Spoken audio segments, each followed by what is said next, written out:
வணக்கங்க. இது போன வீடியோவோட தொடர்ச்சி.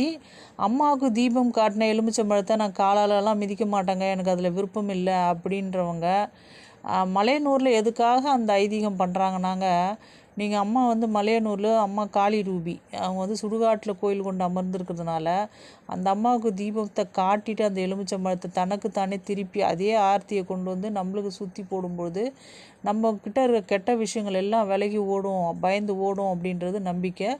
அந்த மாதிரி சுற்றி போட்டுக்கிட்டு மக்கள் இடது காலால் மிதிச்சிட்டு வர்றது வந்து இப்போ நிறைய பேர் அது மாதிரி பண்ணுறாங்க.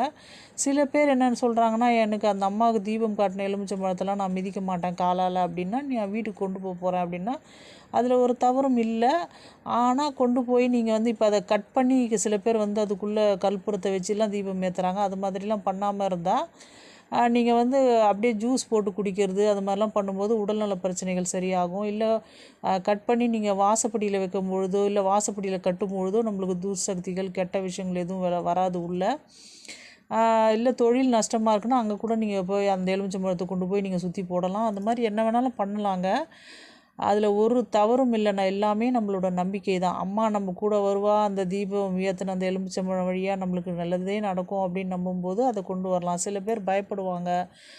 தேங்காய் உடைச்சி அதில் கற்பூரம் ஏற்றுறவங்களே அந்த தேங்காய் கூட கொண்டு போக மாட்டாங்க. சில பேர் அங்கேயே சுற்றி போட்டு கீழே போட்டு போயிடுவாங்க. அந்த மாதிரி பயப்படுறவங்க போட்டு போகிறாங்க. இல்லை எனக்கு அம்மா வருவா அப்படின்ற நம்பிக்கை இருக்கிறவங்க கொண்டு போகிறாங்க. எல்லாமே அவங்கவுங்களோட விருப்பம் தாங்க. இதில் ஒரு இதுவும் தவறுமே கிடையாது. எது வேண்டாம்